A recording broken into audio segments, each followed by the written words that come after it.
اسماء الحسنی number 30 العدل یعنی منصف، یعنی فیصلے میں ظلم نہ کرنے والا۔ عدل کے معنی عادل، اور یہ وہ ذات ہے جس سے عدل کا فعل صادر ہو جو ظلم و ستم کے خلاف ہے۔ وہ شخص عادل کو نہیں پہچان سکتا، اس کے عدل کو نہیں پہچانتا،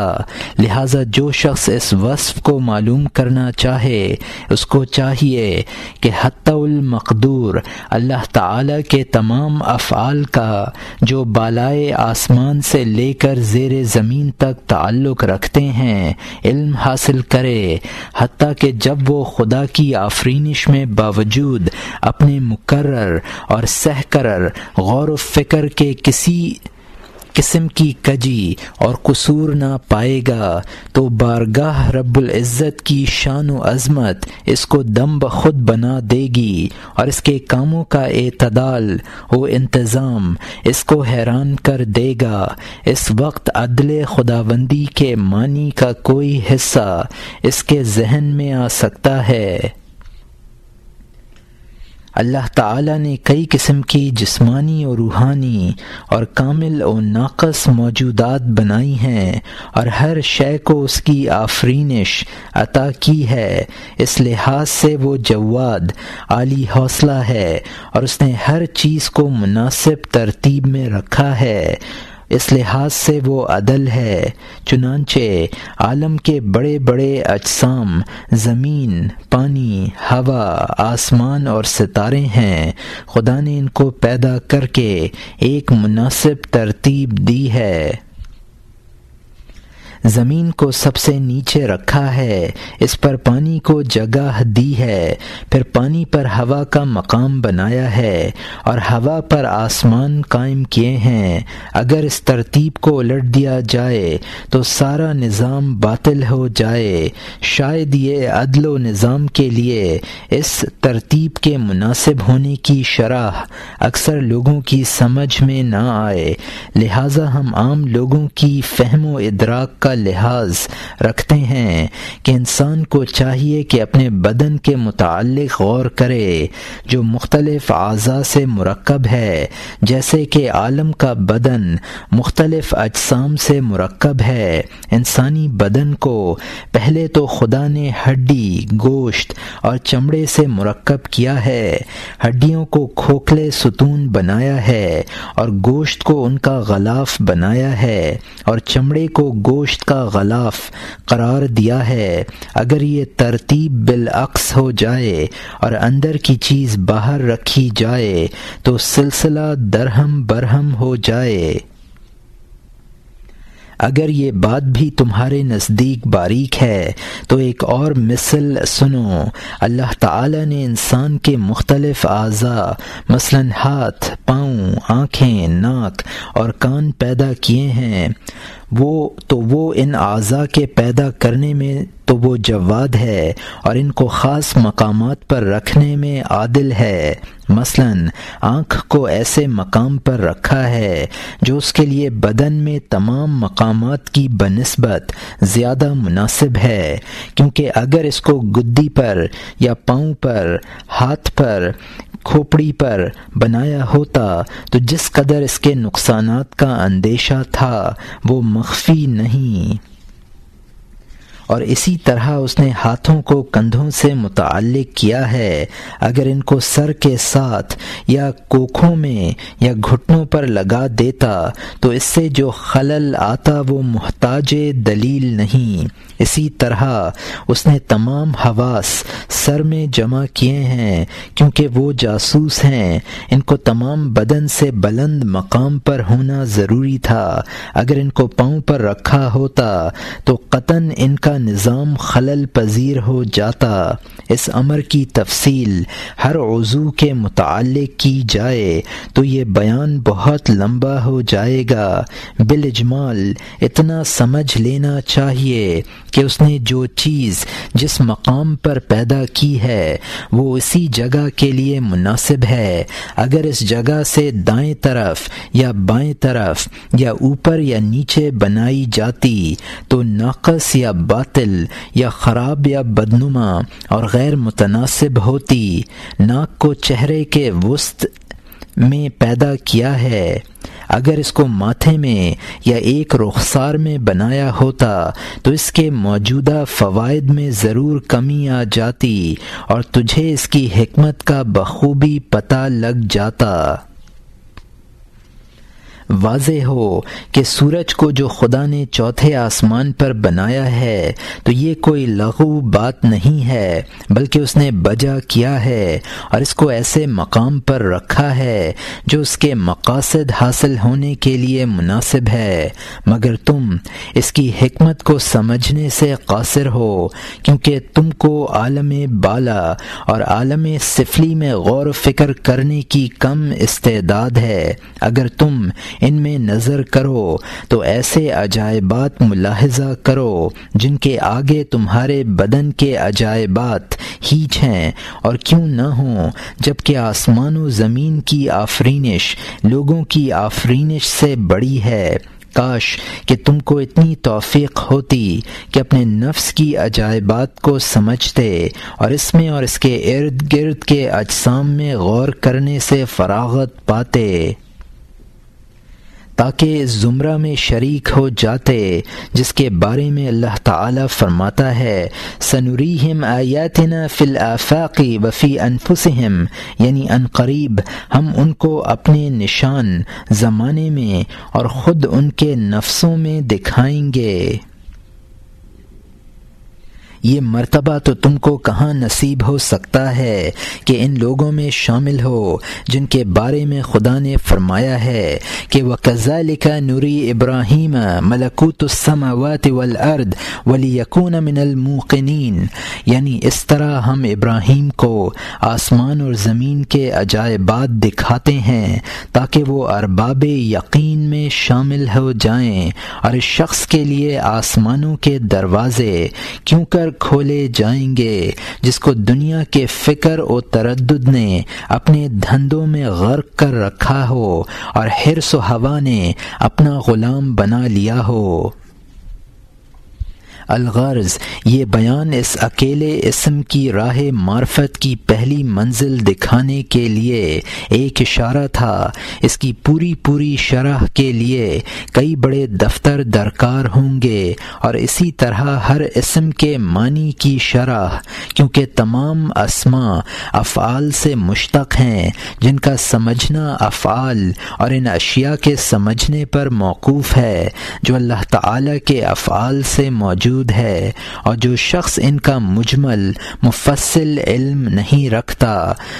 بس اس کے پاس ان کے متعلق محض تفسیر و لغت کے سوا اور کچھ نہیں، ان کا مفصل علم تو حاصل ہو نہیں سکتا کیونکہ اس کی کوئی انتہا نہیں رہا بالاجمال علم، سو وہ مقدور بھر حاصل ہو سکتا ہے، اور اسی پیمانے پر بندہ کوئی اسماء کی معرفت حاصل ہوتی ہے، اور اتنی معرفت بھی تمام علوم کو حاوی ہے۔ اس قسم کی کتاب سے مدعا یہ ہے کہ اس کی ابتدائی موٹی باتوں کی طرف اشارہ کیا جائے بس۔ تنبیہ: عدل سے بندہ کا جو حصہ ہے وہ مخفی نہیں۔ اپنی صفات کو اعتدال پر لانے کا پہلا حق یہ ہے کہ شہوت اور غضب کو عقل و دین کے ارشاد کا پابند بنانے، اور اگر اس نے عقل کو شہوت اور غضب کا خادم بنا دیا تو وہ ظلم کا مرتکب ہوگا۔ یہ تو اپنے نفس کے متعلق عدل کا خلاصہ تھا، اور اس کی تفصیل تمام حدود شرع کی رعایت ہے، اور ہر عضو کے متعلق عدل یہ ہے کہ ان کو ایسے کاموں میں استعمال کرے جن کی شریعت نے اجازت دی ہے، اور اپنے عیال و اولاد کے متعلق، اور اگر رئیس ہے تو اپنی رعیت کے متعلق جو عدل چاہیے وہ ظاہر ہے۔ لوگ خیال کرتے ہیں کہ ظلم ایذا ہے اور عدل لوگوں کے حق میں نفع رسانی ہے، لیکن حقیقت میں یہ درست نہیں، بلکہ اگر کوئی بادشاہ ہتھیاروں، کتابوں اور اموال سے بھرا ہوا خزانہ کھولے اور اموال تو غنی لوگوں کو دے ڈالے، اسلحہ اہل علم کے حوالے کرے اور ان کو قلعوں کی کنجیاں دے دے، کتابیں فوجی لوگوں کو بخش دے اور ساتھ ہی مسجدیں ان کے حوالے کر دے، تو اس نے نفع تو پہنچایا لیکن اس نے ظلم بھی کیا اور عدل سے کنارہ کشی کی، کیونکہ ہر ایک چیز کو اس کے غیر مناسب مقام میں استعمال کیا، اور اگر مریض کو دوائیں پلانے، پچھنے لگانے، فیض کھولنے میں ایذا دی اور جبر کیا، اور مجرموں کو مارنے، ہاتھ پاؤں کاٹ ڈالنے اور قتل کر ڈالنے کی سزا دی، تو وہ عادل سمجھا جائے گا، کیونکہ ہر امر کو اس کے مناسب مقام میں رکھا ہے۔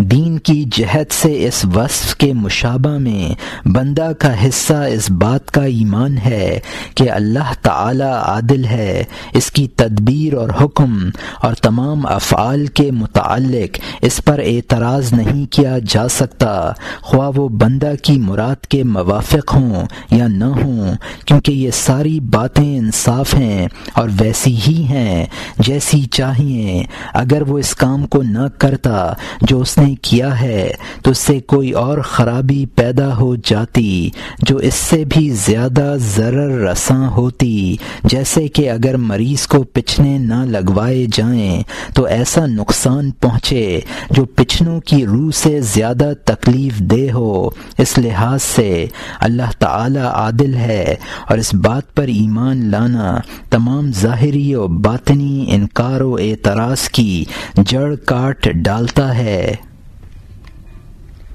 زمانہ کو برا بھلا نہ کہنا چاہیے اور نہ اشیاء کو فلک سے منسوب کرنا چاہیے اور نہ اس پر اعتراض کرنا چاہیے جیسے عام لوگوں کی عادت ہے، بلکہ یہ سمجھے کہ یہ تمام اسباب خدا کے حکم کے تابع ہیں اور سب کے سب ایک مناسب ترتیب سے اپنے مسببات کے ساتھ مرتب ہیں، اور ان کی ترتیب اعلیٰ درجہ کے عدل و لطف پر مبنی ہے۔ اسماء الحسنی نمبر 31 اللطیف یعنی باریک بین۔ اس اسم کے متعلق اس اسم کی مستحق ذات وہ ہے جو مصلحتوں کی باریک باریک باتیں جانے اور ان کو ان کے مستحق کی طرف سختی سے نہیں بلکہ نرمی سے پہنچائے۔ جب فعل میں نرمی اور علم میں باریک بینی ہو جائے تو لطف کے معنی پورے ہو جاتے ہیں، اور اس کا کمال علم و عمل میں خاص خدا کے لیے متصور ہے۔ خدا کا باریک اور دقیق باتوں پر جس قدر احاطہ ہے اس کی تفصیل ہو نہیں سکتی، بلکہ ہر مخفی بات اس کے علم میں ویسی ہی ظاہر ہے جیسے کھلی بات، کچھ بھی فرق نہیں۔ افعال میں اس کی نرمی اور مہربانی بھی شمار میں نہیں آ سکتی، کیونکہ فعل کی مہربانی کو وہی سمجھ سکتا ہے جو اس کے تمام افعال کی تفصیل بھی جانتا ہو اور اس میں مہربانی کے نقطے سمجھتا ہو۔ جس قدر وہ ان کو جانتا ہوگا اسی قدر وہ اسم لطیف کے معنی سمجھتا ہوگا۔ اس بات کی شرح بڑا طول چاہتی ہے اور نہیں کہ کئی دفتر اس کے 10ویں حصے کو بھی کافی ہو سکیں۔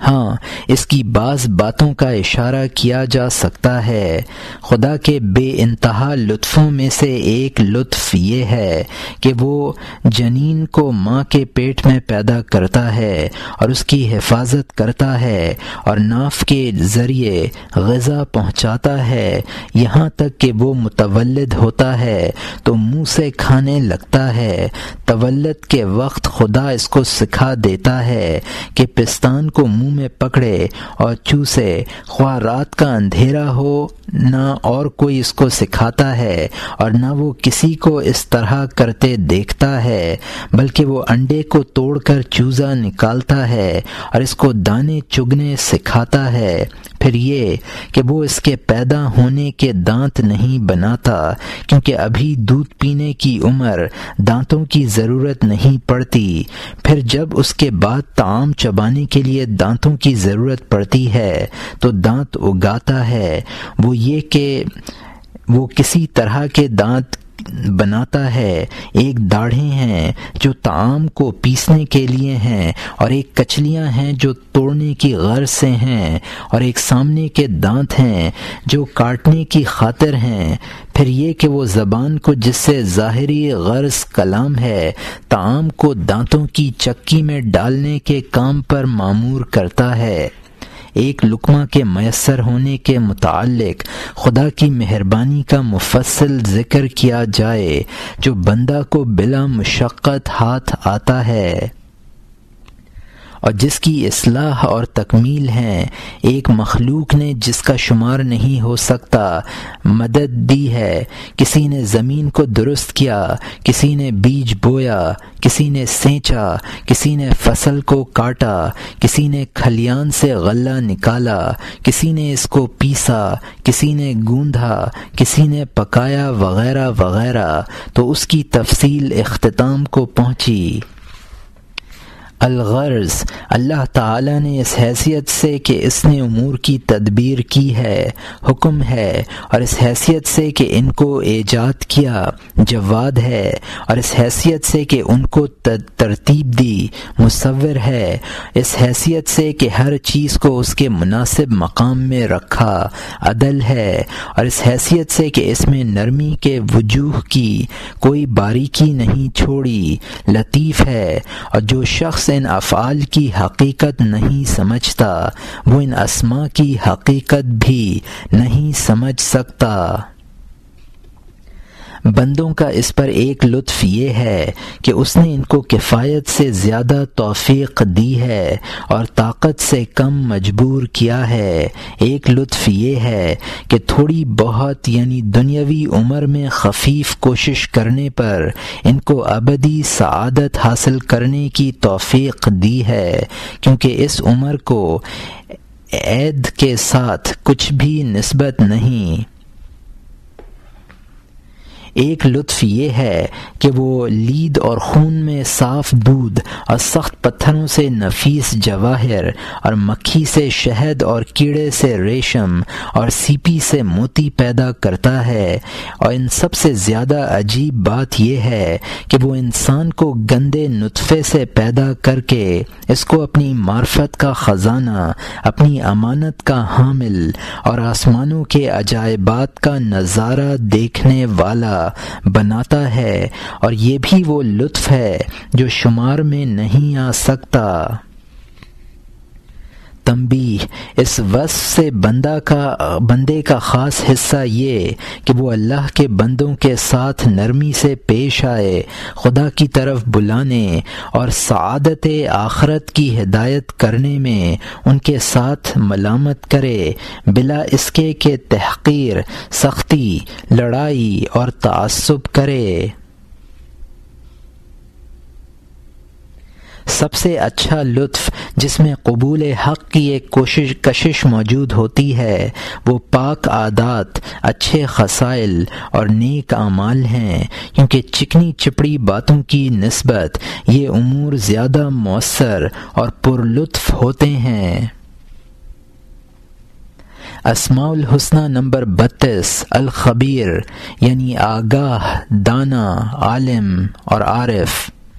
خبیر وہ ہے جس سے کوئی باطنی خبر مخفی نہیں، عالم سفلی اور عالم بالا میں کوئی بات ہو، کوئی ذرہ حرکت کرے یا ساکن ہو، کوئی جان بے قرار ہو یا مطمئن ہو، اس کو ہر بات کی خبر ہوتی ہے اور معنی کی روح سے علیم ہے، لیکن علم کو جب باطنی بھیدوں سے منسوب کیا جائے تو وہ خبرت کہلاتا ہے۔ خبرت والے کو خبیر کہتے ہیں۔ تنبیہ، اس اسم سے بندہ کا حصہ یہ ہے کہ وہ ہر بات سے جو اس کے اپنے بدن اور قلب کے عالم میں جاری ہوتی ہو خبر رکھتا ہو۔ قلب جن چھپی ڈھکی برائیوں سے متصف ہو جاتا ہے، مثلاً بد باطنی، خیانت، دنیائے دون کے لیے ہر وقت مارے پھرنا، برائی کی نیت رکھنا اور بھلائی ظاہر کرنا، اخلاص ظاہر کرنے میں زمین و آسمان کے قلابے ملا دینا اور اندر کچھ بھی نہ ہونا، ان کو پوری خبر والا آدمی ہی معلوم کرتا ہے جو اپنے نفس کا خوب امتحان لیتا رہا ہو اور اس کے مکر و تلبیس اور غریب اور فریب کو اچھی طرح تاڑتا رہا ہو اور اس کے مقابلہ اور مخالفت کے لیے کمر بستہ ہو جائے اور اس سے بچنے لگے، ایسا بندہ خبیر کہلانے کا پورا مستحق ہے۔ اسماء الحسنی نمبر 33، الحلیم یعنی بردبار۔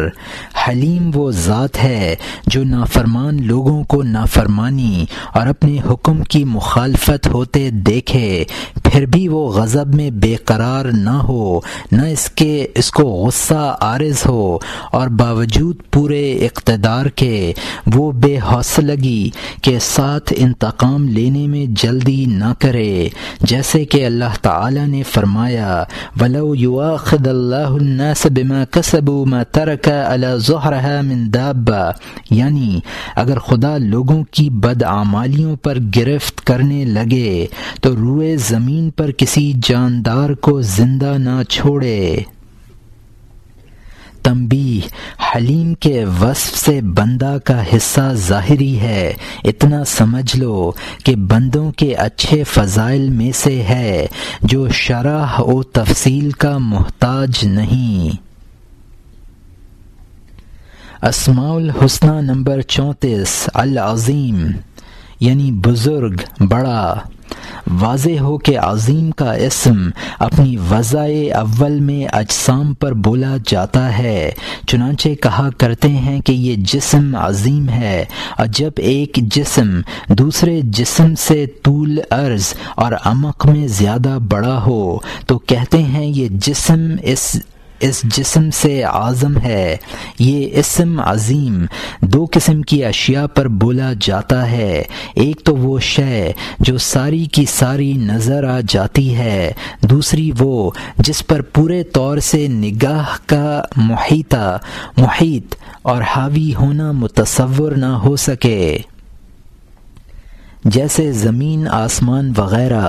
دیکھو، ہاتھی ایک عظیم مخلوق ہے، پہاڑ بھی ایک عظیم شے ہے، لیکن یہ چیز نگاہ میں پوری کی پوری سما سکتی ہے، لہٰذا وہ اپنے نیچے کی اشیاء کے مقابلہ میں عظیم ہیں، اور زمین کی نسبت یہ امر متصور ہی نہیں ہو سکتا کہ نگاہ ہر سمت سے اس پر حاوی ہو سکے۔ یہی حال آسمان کا ہے، پس یہ چیزیں مدرکات بصر میں مطلقاً عظیم ہیں۔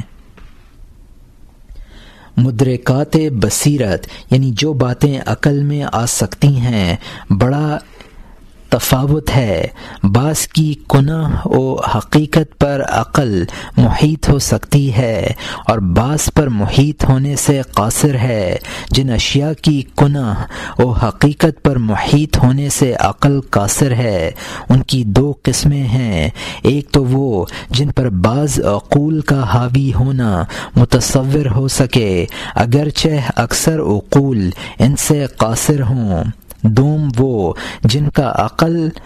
کے احاطے میں آنا حقیقتاً کسی طرح متصور ہی نہ ہو سکے، اور یہ وہ عظیم مطلق ہے جو تمام عقل کی حدود سے بڑھا ہوا ہے، یہاں تک کہ اس کی حقیقت اور بھید کو پانا تصور میں آ ہی نہیں سکتا، اور وہ اللہ تعالی ہے۔ اس کا بیان فن اول میں گزر چکا ہے۔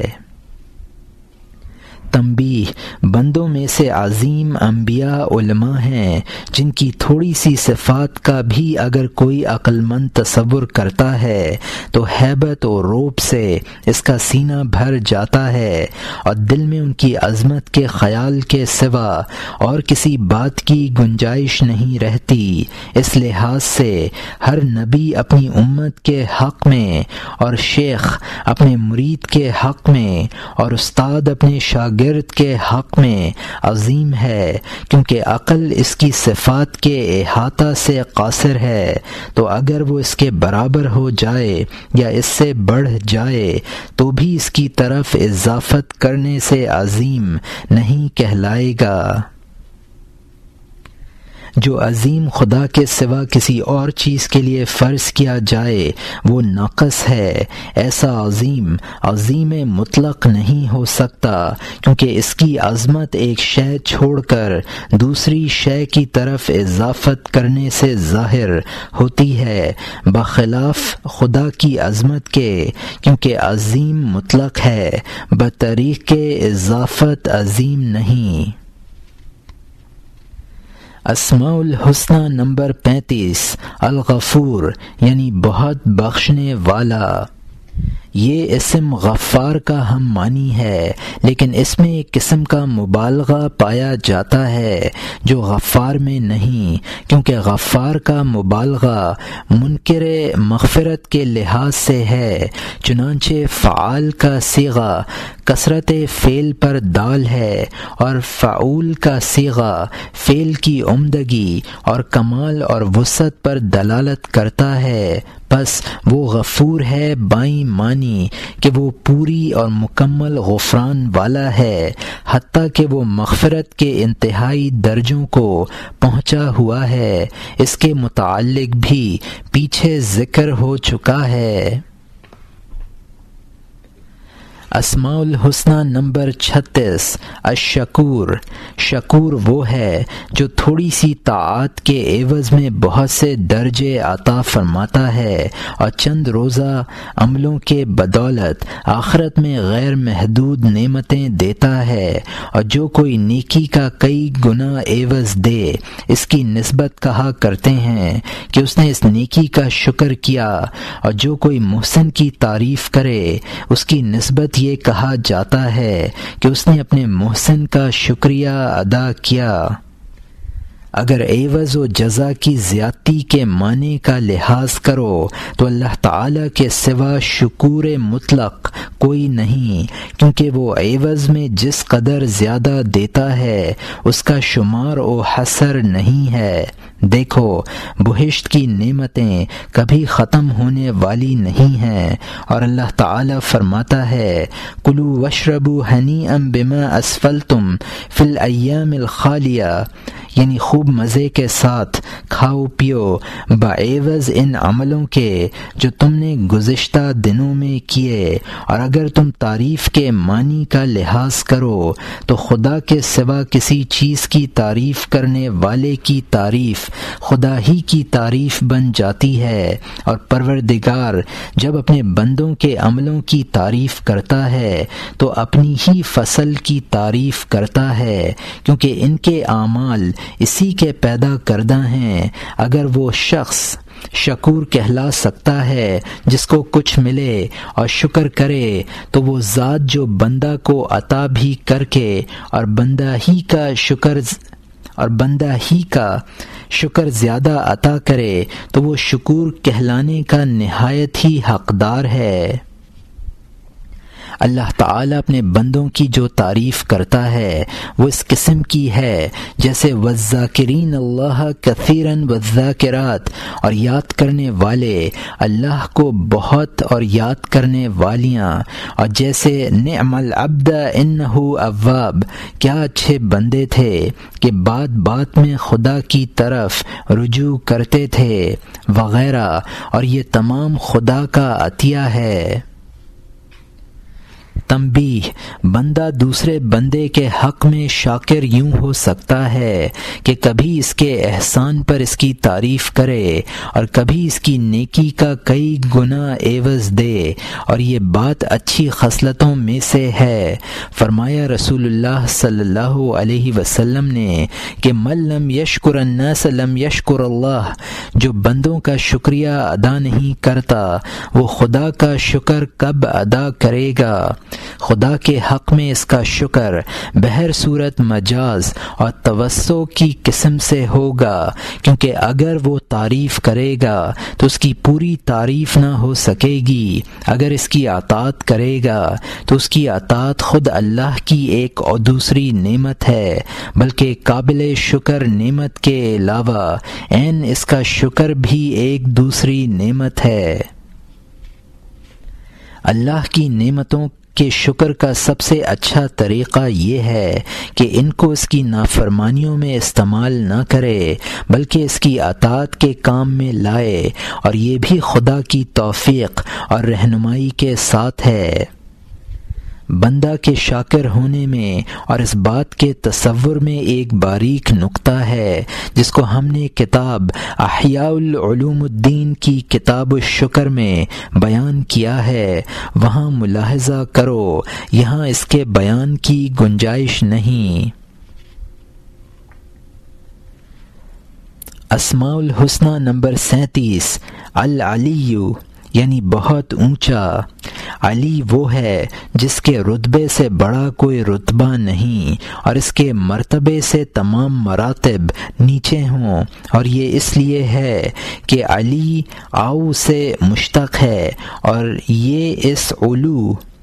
یعنی بلندی سے ماخوذ ہے جو سفل یعنی پستی کے قابل ہے، اور وہ یا تو محسوس درجوں میں ہوتا ہے، سیڑھیوں اور زینوں میں، اور ان تمام اجسام میں جو ایک دوسرے سے نیچے اوپر ہوں، یا موجودات کے عقلی مراتب میں ہوں جو ایک قسم کی عقلی ترتیب سے مرتب ہوں۔ پس جس چیز کو مکان کی فوقیت ہو اس کو علو مکانی ہے، اور جس کو رتبہ فوقیت ہے اس کو رتبے کا علو ہے، اور عقلی درجات، حسی درجات، درجات عقلیہ کی مثال وہ تفاوت ہے جو سبب و مسبب اور علت و معلول اور فاعل و مفعول اور قابل و مقبول اور کامل و ناقص کے مابین ہوتا ہے۔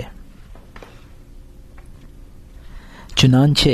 تم ایک سبب فرض کرو تو وہ دوسری شے کا سبب ہو، اور دوسری شے تیسری کا سبب ہو، اور تیسری چوتھی کی، اور مثلا یہ سلسلہ 10 درجوں تک چلا جائے تو 10ویں شے آخری رتبہ میں واقع ہوگی، لہذا وہ سب سے اسفل ہے، اور پہلا سبب پہلے درجے میں واقع ہے، لہذا وہ سب سے اعلیٰ ہے، اور پہلا جو دوسرے سے اوپر ہوگا، تو یہ فوقیت مانوی ہے، مکانی نہیں، اور علو سے مراد فوقیت ہے۔ عقلی کی تقسیم کی مثال یہ ہے کہ موجودات سبب اور مسبب پر منقسم ہیں، سبب مسبب سے ایک درجہ اوپر ہے، پس مطلق فوقیت صرف مسبب الاسباب کا حصہ ہے۔ اسی طرح موجودات مردہ اور زندہ میں منقسم ہیں، اور زندہ مخلوقات کی 2 قسمیں ہیں، ایک تو وہ جن کو صرف حسی ادراک حاصل ہے اور وہ حیوان ہیں، دوسرے وہ جن کو حسی ادراک کے ساتھ عقلی ادراک بھی حاصل ہے، اور ادراک عقلی والی موجودات کی پھر 2 قسمیں ہیں، ایک وہ جن کے معلومات میں شہوت اور غضب رکاوٹ ڈالیں اور وہ انسان ہے، دوسرے وہ جن کا ادراک مقدرات کے معارضہ سے پاک ہے۔ اس آخری قسم کی پھر دو قسمیں ہیں، ایک وہ جن کا ان مقدرات میں مبتلا ہونا ممکن ہے لیکن ہمیشہ سلامتی ہی حاصل رہی ہو، جیسے کہ ملائکہ۔ دوسری قسم میں وہ ذات ہے جس کے حق میں ایسی باتیں محال ہیں اور وہ اللہ تعالی ہے۔ اس تقسیم میں تم کو معلوم ہو گیا ہوگا کہ فرشتہ انسان سے اوپر ہے اور انسان حیوان سے اوپر اور اللہ تعالی سب سے اوپر۔ پس وہ علی مطلق ہے کیونکہ وہ خود زندہ اور جہان کو زندہ کرنے والا ہے اور علماء کے علوم کو پیدا کرنے والا اور پاک اور ہر قسم کے عیوب سے منزہ ہے۔ ادھر بے جان چیز درجات کمال میں سب سے نیچے کے درجہ میں واقع ہوئی ہے، انتہائی رتبہ میں خدا کے سوا اور کوئی چیز نہیں ہے۔ غرض اس طرح اس کی فوقیت اور علو کو سمجھنا چاہیے کیونکہ یہ نام پہلے ادراک بصر کے لحاظ سے مقرر کیے گئے ہیں اور عوام کا درجہ ہے۔ پھر جب خواص لوگ عقلی ادراکات سے بہرور ہوئے اور ان کو آنکھ کے ادراک اور عقل کے ادراک میں موازنہ محسوس ہوا تو اس سے مطلق الفاظ بطور استعارہ اخذ کر لیے جن کو خواص نے سمجھ لیا اور عوام نے نہیں سمجھا، جن کا ادراک حواس ظاہری سے آگے ترقی نہیں کر سکتا، جو جانوروں کا درجہ ہے۔ چنانچہ وہ کسی عظمت کا تصور محض طول و عرض کی روح سے اور علو کا تصور ظرف مکانی کی روح سے، اسی طرح فوقیت کا تصور بھی ظرف مکانی کی روح سے سمجھتے ہیں۔ اس بیان سے تم خدا کے عرش کے اوپر ہونے کا مطلب سمجھ گئے ہوگے کیونکہ وہ تمام اجسام سے بڑا ہے، گویا وہ تمام اجسام کے اوپر ہے، اور وہ ذات موجود جو اجسام کی حدود سے محدود ہونے اور مقادیر کے ساتھ مقتدر ہونے سے منزہ ہے، متقدر ہونے سے منزہ ہے، وہ رتبہ میں مسبب کے سبب اجسام کے اوپر ہے، لیکن اس فوقیت کو عرش کے ساتھ جو ذکر کیا ہے تو اس کی وجہ یہ کہ عرش تمام اجسام سے بالا ہے، پس جو عرش سے بھی بالا ہوگا وہ سب سے بالا ہوگا۔ اس کی مثال ایسی ہے جیسے کوئی کہے کہ خلیفہ سلطان کے اوپر ہے، جس سے بتانا مقصود ہو کہ جب وہ سلطان سے بالا ہے تو ان تمام لوگوں سے بھی بالا ہوگا جو سلطان سے نیچے میں، یا وہ گو آدمی جو فوق کے معنی صرف ظرف مکان سمجھتا ہے۔ واقعہ ہنسی کے لائق ہے اور بائیں ہمہ اگر اس سے پوچھا جائے کہ فلاں دو معزز شخص مجلس میں کس کس درجہ پر بیٹھتے ہیں تو اس کو کہنا پڑے گا کہ یہ شخص اس شخص کے اوپر بیٹھتا ہے، حالانکہ وہ جانتا ہے کہ یہ اس کے دائیں جانب بیٹھتا ہے، اور یہ بھی صحیح ہے کہ اس شخص کا اس شخص کے اوپر بیٹھنا یوں ہو سکتا تھا کہ اس کے سر پر بیٹھتا یا اس جگہ پر بیٹھتا جو اس کے سر پر بنی ہوئی ہوتی۔ پھر اگر اس کو کہا جائے کہ تم جھوٹ بولتے ہو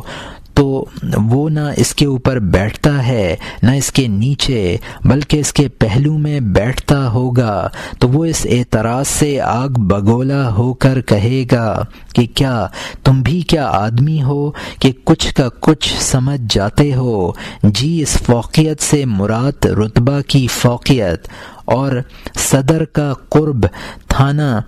کے سر پر یا سر سے اونچے بیٹھنا۔ دیکھو، صدر مدارج منزل کا منتہی ہوتا ہے، صدر مدارج مجلس کا منتہی ہوتا ہے۔ جو شخص صدر سے قریب ہے وہ شخص کے اوپر ہے جو اس صدر سے دور ہے۔ اس بیان سے یہ نہیں سمجھا جاتا کہ جس ترتیب کی طرفیں ہوں اس میں بلا تعین ایک طرف کو فوق اور علو سے اور دوسری کو اس کے مقابل کے نام سے موسوم کر سکتے ہیں۔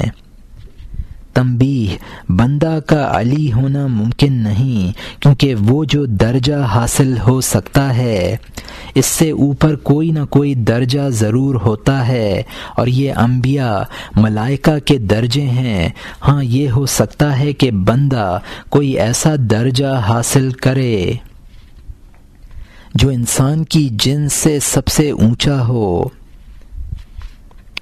اس کے اوپر کوئی درجہ نہ ہو۔ یہ درجہ ہمارے نبی صلی اللہ علیہ وسلم کا ہے، لیکن علو مطلق کے مقابلہ میں قاصر ہے، کیونکہ ایک تو وہ صرف بعض موجودات کے لحاظ سے علو ہے، نہ کہ کل کے لحاظ سے۔ دوسرے وہ وجود اور واقعہ کے لحاظ سے علو ہے، نہ کہ بطریق وجوب، بلکہ یہ امکان اس کے مقارن ہے کہ کوئی ایسا انسان پایا جائے جو اس سے بھی بالا ہو۔ پس علی مطلق وہ ہے جس کو بحسب وجوب فوقیت حاصل ہونا کہ بالاضافت، اور نہ کہ بحسب وجود جس کے ساتھ نقیص کا امکان مقارن ہو۔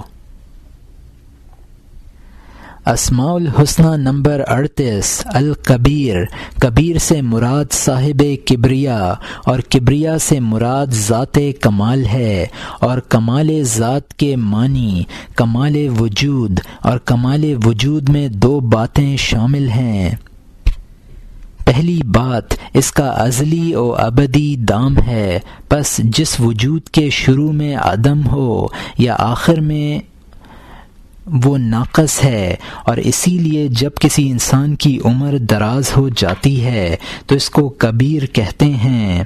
کبیر اس مقام میں استعمال ہوتا ہے جہاں عظیم استعمال نہیں کیا جاتا۔ پس جب وہ شخص کبیر کہلاتا ہے جس کے وجود کی مدت ایک محدود درجہ تک لمبی ہوتی ہے، تو وہ ذات جو ازل سے ابد تک قائم و دائم ہے اور جس پر عدم کا طاری ہونا محال ہے، وہ تو بطریق والا کبیر ہے۔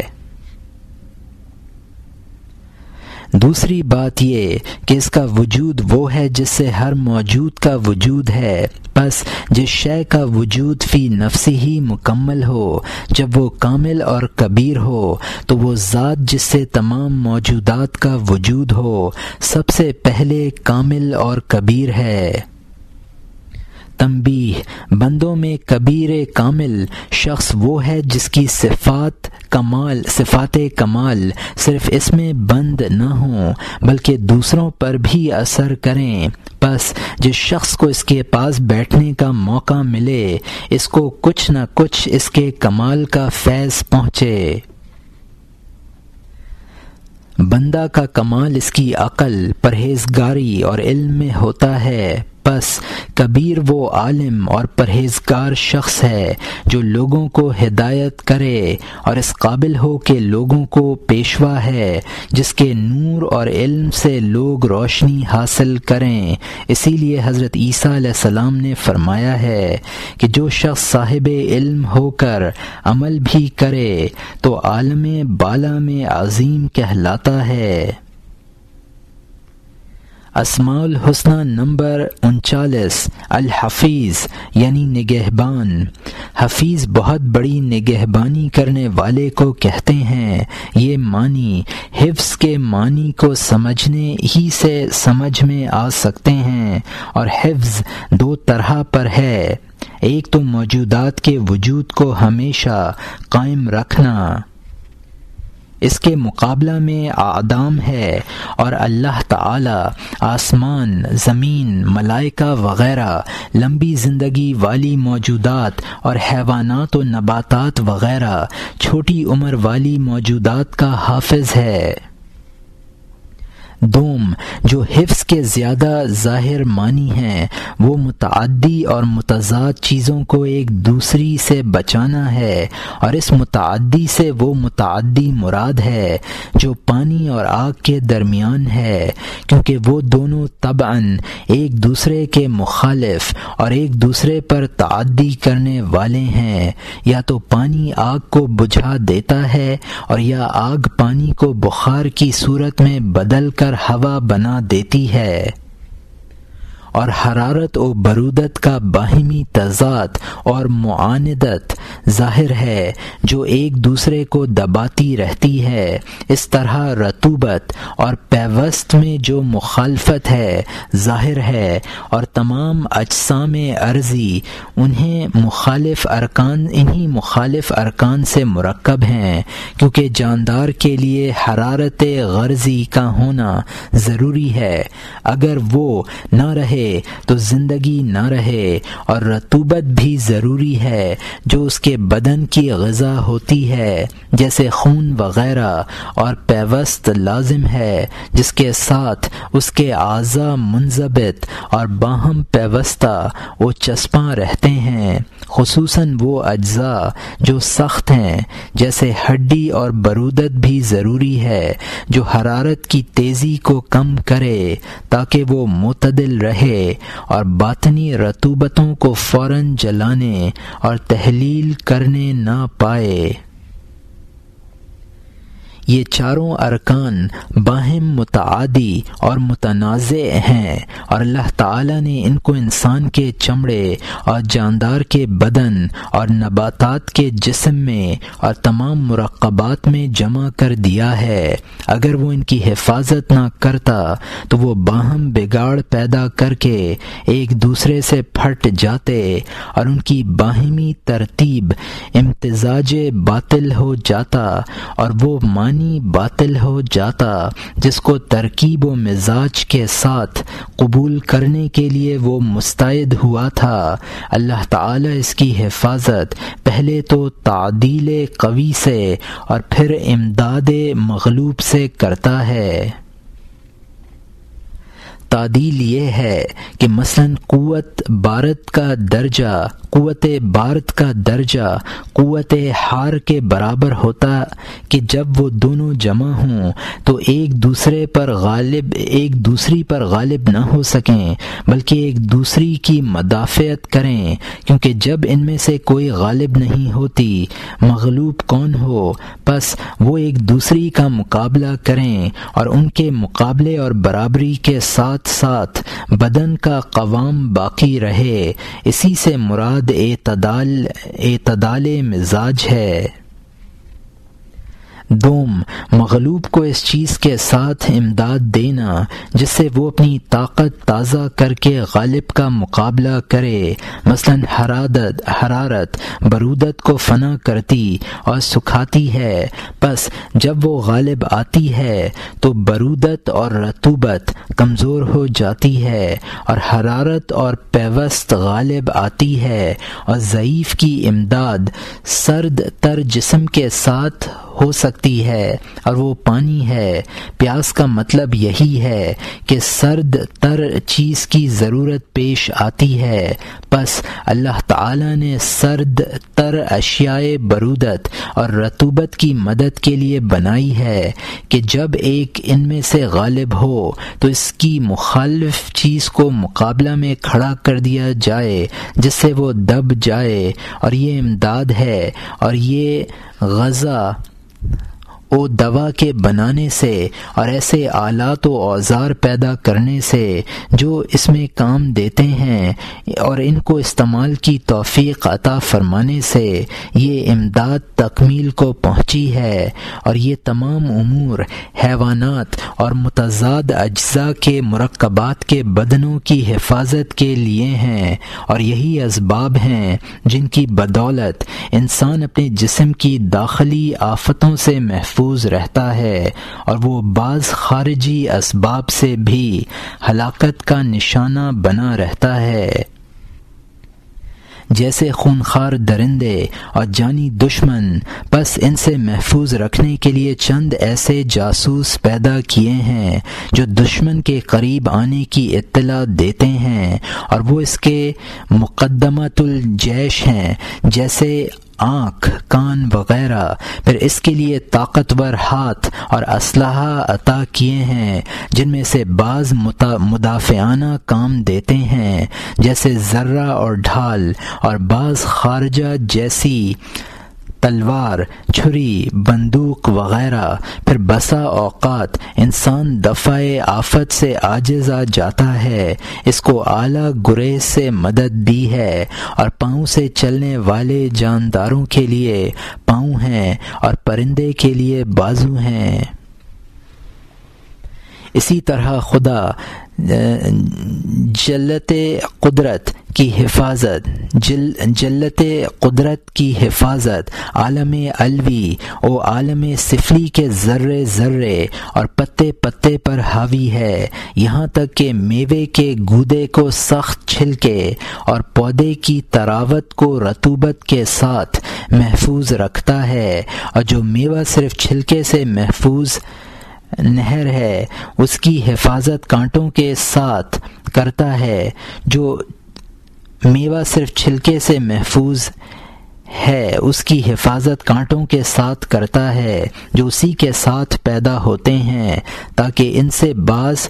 تلف کرنے والے جانوروں کا دفیہ ہوتا رہے۔ پس کانٹے نباتات کے ہتھیار ہیں، جیسے حیوانات کے ہتھیار سینگ، پنجے اور کچلیاں ہیں، بلکہ پانی کے قطرہ قطرہ کے ساتھ حفاظت کے اسباب ہیں جو ان کو مخالف ہوا سے بچاتے ہیں۔ دیکھو، اگر پانی کو کسی برتن میں مدت تک پڑا رہنے دیا جائے تو وہ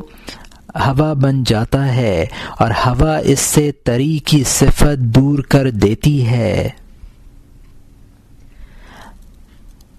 اگر تم پانی کے کسی برتن میں انگلی ڈبو دو اور پھر اس کو نکال کر الٹی کرو تو اس سے ایک قطرہ نیچے کو ڈھلک آئے گا، لیکن انگلی کے سرے پر آ کر رہ جائے گا، انگلی سے جدا نہ ہوگا۔ حالانکہ پستی کی طرف بہنا اس کا طبیعی خاصہ ہے، اگر وہ بہہ جائے تو چھوٹا ہونے کے باعث ہوا کے غلبہ سے فنا ہو جائے گا، اس لیے وہ برابر جھکا رہتا ہے، حتیٰ کہ اس کے ساتھ باقی تری بھی شامل ہو جاتی ہے، جس سے وہ ایک بڑا قطرہ بن جاتا ہے اور فوراً ہوا کو چیرتا ہوا نیچے گر جاتا ہے۔ ہوا اس کو اپنی جنس میں ملا لینے پر قادر نہیں ہو سکتی، اور یہ اس کی حفاظت کی ایک صورت ہے، جبکہ وہ کمزور اور اس کا مخالف یعنی ہوا طاقتور ہوتا ہے اور اس کو باقی تری کی امداد کی ضرورت ہوتی ہے۔ یہ حفاظت ایک فرشتے کی طرف سے ہوتی ہے جو اس پر مامور ہے۔ حدیث شریف میں وارد ہوا ہے کہ مہ کی ہر بوند کے ساتھ ایک فرشتہ ہوتا ہے جو اس کی حفاظت کرتا ہے، یہاں تک کہ وہ بوند زمین میں اپنی قرارگاہ پر جا پہنچتی ہے۔ اور حق یہ ہے کہ ارباب بصائر کا باطنی مشاہدہ اس پر دلالت کرتا ہے۔ غرض اس حدیث پر نہ صرف تقلید کی روح سے یقین کرنا چاہیے بلکہ ازروع عقل بھی اس کو درست ماننا چاہیے۔ خدا کا آسمان و زمین اور ان کے درمیان کی اشیاء کو پیدا کرنا ایک ایسا مسئلہ ہے جس کے متعلق بحث کا سلسلہ بڑا طویل ہے، جیسے کہ باقی تمام افعال کے متعلق ہے، اور اسی سے اس اسم کے معنی معلوم کیے جا سکتے ہیں، نہ صرف لغوی اشتقاق کے سمجھنے سے اور مجمل طور پر حفظ کے معنی معلوم ہو چکے۔ تنبیہ: بندوں میں سے حفیظ وہ ہے جو اپنے اعضاء اور دل کی حفاظت کرتا ہے اور اپنے دین کو غضب کے حملے، شہوت کے فریب، نفس کے مکر اور شیطان کے دھوکے سے محفوظ رکھے، کیونکہ وہ تباہی کے گڑھے کے قریب ہے اور ان بربادی بخش مہلکات نے اس کو چاروں طرف سے گھیر رکھا ہے۔ اسماء الحسنی نمبر 40 المقیت یعنی مخلوق کو قوت یا روزی پہنچانے والا۔ اس کے معنی ہیں غذاؤں کا پیدا کرنے والا، اور بدنوں کی غذا یعنی کھانے کی چیزیں بدنوں تک پہنچانے والا، اور دلوں کی غذا یعنی معرفت دلوں تک پہنچانے والا۔ پس مقیت رازق کا ہم معنی ہے، لیکن اس کی نسبت خاص ہے، کیونکہ رزق غذا اور غذا کے سوا دوسری چیزوں کو شامل ہے، اور غذا وہ چیز ہے جو صرف قوامین بدن کو کافی ہو سکے۔ مقیت مستولی یعنی غالب اور قادر کے معنوں میں بھی آتا ہے۔ استعلائے قدرت اور علم کے ساتھ پورا ہوتا ہے۔ ان معنوں پر خداوند تعالی کا یہ کلام دلالت کرتا ہے۔ وَكَانَ اللَّهَ عَلَى كُلِّ شَيْءٍ مُقِيتًا یعنی اور اللہ ہر چیز پر مطلع اور قادر ہے۔ غرض اس لحاظ سے مقیت کے معنی میں قدرت اور علم کا مفہوم داخل ہے۔ علم کا بیان تو گزر چکا، قدرت کا بیان آگے آئے گا۔ اس معنی کی روح سے خدا کی صفت مقیت صرف صفت قادر کی نسبت اور صرف صفت عالم کی نسبت زیادہ مکمل ہے، کیونکہ وہ اکٹھے ان دونوں معنوں پر دال ہے، اور اس جہت سے یہ اسم ترادف سے نکل گیا۔ اسماء الحسنی نمبر 41 الحسیب یعنی کافی۔ حسیب سے مراد ہے کافی، اور یہ وہ ہے کہ جو کوئی اس کا ہو جائے وہ اس کے لیے کافی ہو، اور اللہ تعالی سب کے لیے حسیب اور کافی ہے۔ اس وصف کی حقیقت خدا کے سوا اور کسی کے لیے متصور نہیں ہو سکتی، کیونکہ کفایت کے محتاج کو جو اس کی حاجت ہوگی تو اپنے وجود اور دوام وجود اور کمال وجود کے لیے ہوگی، اور خدا کے سوا ایسی کوئی چیز موجود نہیں ہے جو تنہا کسی چیز کے لیے کافی ہو، کیونکہ اللہ تعالی ہر چیز کے لیے کافی ہے، نہ کہ صرف اشیاء کے لیے، یعنی وہ اکیلا ہی کافی ہے کہ اس کے ساتھ اشیاء کا وجود متحصل ہو، اور اس کے ساتھ ان کا وجود ہمیشہ رہے، اور اس کے ساتھ ان کا وجود مکمل ہو۔ اور تم کو یہ ظن بھی نہیں کرنا چاہیے کہ جب تم کھانے پینے کی اور زمین اور آسمان اور سورج وغیرہ کی ضرورت ہوئی تو تم اس کے سوا کسی اور کے محتاج ہوئے، اور وہ تمہارے لیے کافی نہ تھا، کیونکہ اسی نے کھانے پینے کی چیزیں اور زمین و آسمان اور سورج وغیرہ چیزیں بنائی ہیں، وہی تمہارے لیے کافی ہے۔ اور یہ بھی خیال تک نہ کرو کہ جو بچہ ماں تک کا محتاج ہے، جو اس کو دودھ پلاتی ہے اور پرورش کرتی ہے، اللہ اس کا حسیب اور کافی ہے، بلکہ اللہ ہی اس کے لیے کافی ہے جس نے اس کی ماں کو پیدا کیا اور اس کے پستانوں میں دودھ بنایا اور بچے کو دودھ پینے کی ہدایت کی، اور ماں کے دل میں شفقت اور محبت ڈال دی یہاں تک کہ اس نے بچے کو دودھ پینے دیا۔ بس انہی اسباب سے کفایت حاصل ہوئی ہے، اور اللہ اکیلا بچے کے لیے ماں کو پیدا کرنے والا ہے۔ اگر تم سے کہا جائے کہ اکیلی ماں بچے کے لیے کافی ہے تو تم فوراً ہاں میں ہاں ملا دو گے۔ اتنا کہنے کی توفیق نہ ہوگی کہ ماں اس کے لیے کافی نہیں ہے، کیونکہ وہ دودھ کا محتاج ہے، اور جب دودھ نہ ہو تو ماں کہاں کافی ہوگی۔ اگر یہ کہو گے کہ ہاں بچہ دودھ کا محتاج تو ہے، مگر دودھ بھی تو ماں ہی سے پیدا ہوتا ہے، پس وہ ماں کے سوا اور کسی کا محتاج نہ ہوا، مگر تم کو یاد رکھنا چاہیے کہ دودھ ماں کی طرف سے نہیں ہے، بلکہ کیا ماں اور کیا دودھ دونوں خدا کی طرف سے ہیں اور خدا کے فضل و کرم سے ہیں۔ پس وہ اکیلا ہر شخص کے لیے کافی ہے، اور اس کے سوا کوئی ایسی شے نہیں ہے جو تنہا کسی چیز کے لیے کافی ہو، بلکہ اشیاء ایک دوسرے سے متعلق ہوتی ہیں اور سب کی سب خدا کی قدرت سے تعلق رکھتی ہیں۔ تنبیہ: بندہ کو اس وصف میں کوئی دخل نہیں ہے مگر بطریق مجاز بعید اور بلحاظ سرسری نظر اور ظن عام کے مجاز ہونا اس لحاظ سے ہے کہ گو وہ اپنے بچے کی تعلیم و تربیت کے لیے ہے، لیکن وہ فی الحقیقت کافی نہیں ہے، کیونکہ اللہ تعالی ہی فی الحقیقت کافی ہو سکتا ہے، کیونکہ بنفسی ہی تو خود اس کا اپنا وجود بھی قائم نہیں ہے اور نہ بنفس ہی اپنے آپ کے لیے کافی ہے، تو غیر کے لیے کب کافی ہو سکتا ہے؟ بندہ کا کافی ہونا خلق عام کا عام کے لحاظ سے اس لیے ہے کہ اگر فرض کیا جائے کہ وہ مستقل بالکفایت ہے تو بھی وہ اکیلا کافی نہیں ہو سکتا، کیونکہ وہ ایسے محل کا محتاج ہے جو اس کے فعل اور کفایت کو قبول کر سکتا ہو۔ کم از کم ایک کا محتاج ہوگا جو محل علم ہے تاکہ وہ تعلیم میں کافی بن سکے، اور ایک میدہ چاہیے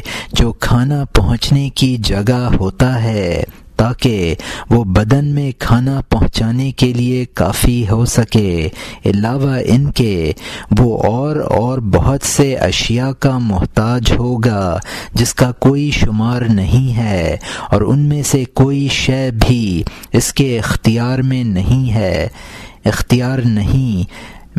ہے، اور خدا کا کافی ہونا اس لیے صحیح ہے کہ وہ خالق فعل ہے اور خالق محل ہے اور شرائط قبول کا خالق ہے۔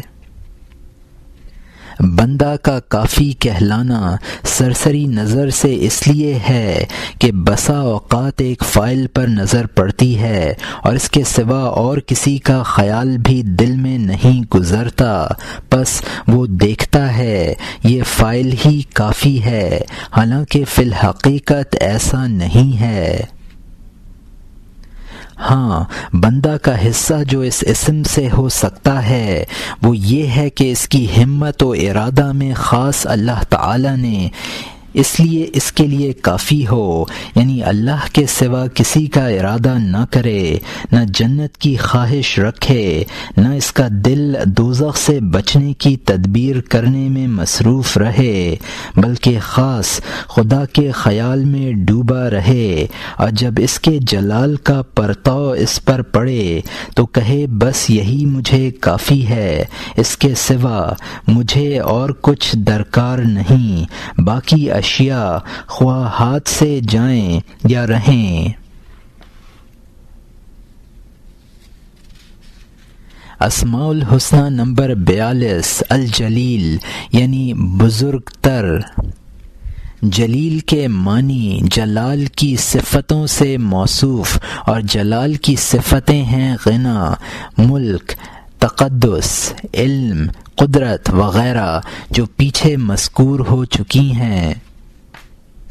پس ان سب صفات کا جامع جلیل مطلق ہے، اور جو ان میں سے بعض کے ساتھ موصوف ہو اس کی جلالت اسی قدر ہے جتنی صفتوں سے وہ موصوف ہو۔ جلیل مطلق صرف اللہ تعالی ہے، گویا کبیر کا مطلب کمال ذات ہے، اور جلیل کا کمال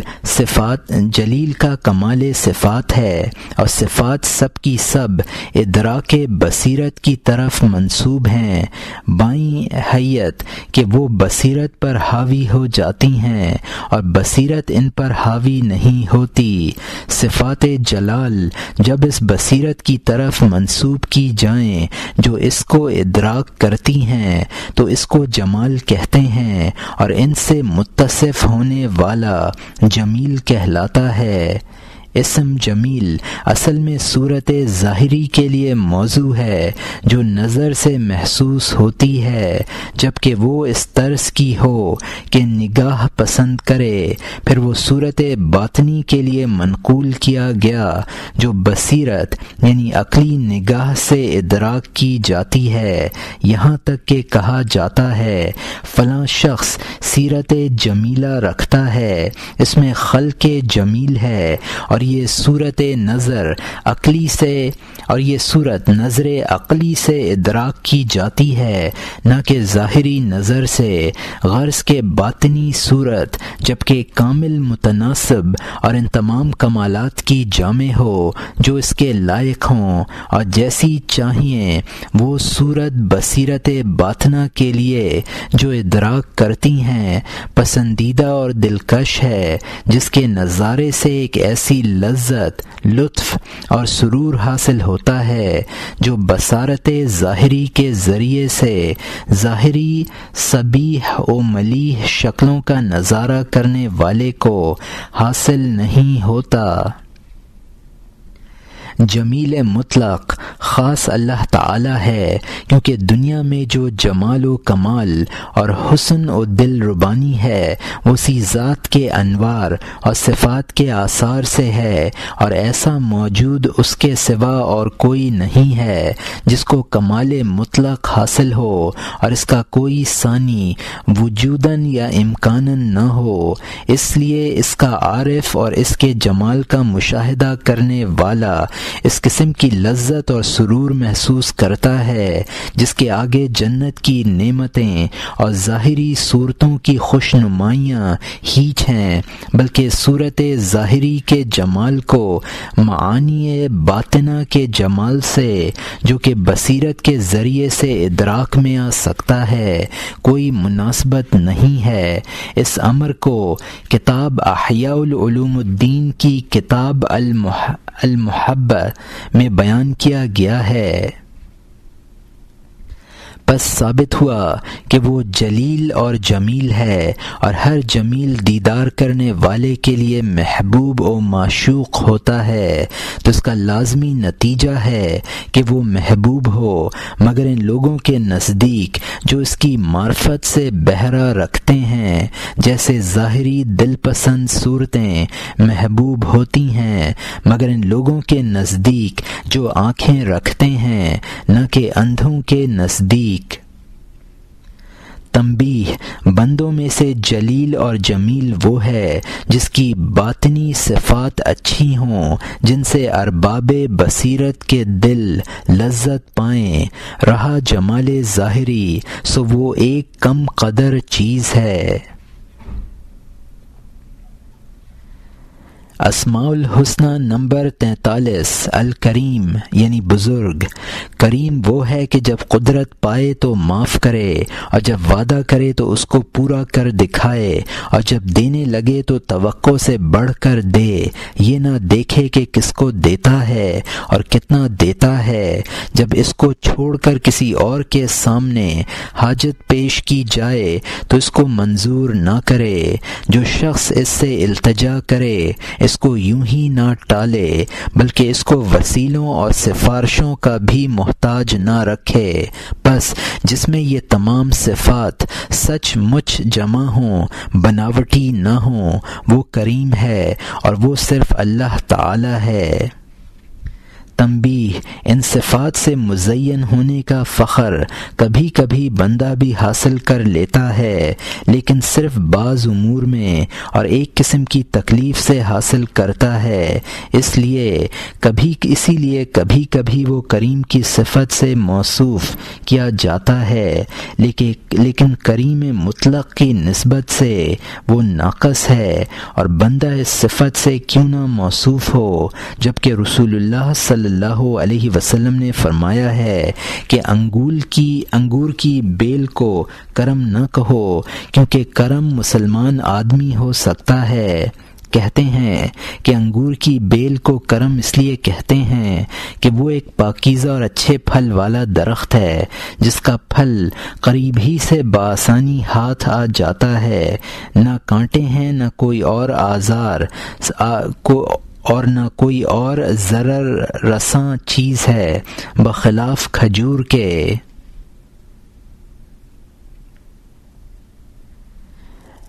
اسماء الحسنی نمبر 44 الرقیب یعنی نگہبان۔ رقیب کے معنی العلیم و حفیظ یعنی ہر شے کی حالت سے بخوبی واقف اور اس کا نگہبان۔ بس جو ذات کسی شے کی ایسی نگہبان ہو کہ اس سے کسی وقت بھی غافل نہ ہو اور اس پر لازمی طور سے ہمیشہ نظر رکھے، اس کو رقیب کہتے ہیں۔ گویا اس صفت کے مفہوم میں علم اور حفظ داخل ہیں، لیکن اس اعتبار سے کہ وہ لازم اور دائم ہیں اور اس شے سے نسبت رکھتے ہیں جس سے خدا آفات کو دفع کرتا ہے۔ تنبیہ: بندہ کے لیے مراقبہ کا وصف اس وقت محمود ہے جبکہ وہ خدا کے لیے اور اپنے دل کے لیے ہو، اور یہ اس طرح ہے کہ مراقبہ کرنے والا یقین رکھے کہ اللہ تعالی ہر امر میں اس کا رقیب اور شاہد ہے، اور یہ یقین رکھے کہ نفس بھی میرا دشمن ہے اور شیطان بھی، یہ دونوں موقع کے انتظار میں ہیں کہ اس کو غفلت اور دین کی مخالفت پر آمادہ کریں، لہٰذا وہ ان سے بچنے کی تدبیر کرے کہ ان کی گھاتوں، مکروں اور جست کرنے کے موقعوں کو تاڑتا رہے حتیٰ کہ ان کے تمام راستے اور سوراخ بند کر دے۔ یہ مراقبہ ہے۔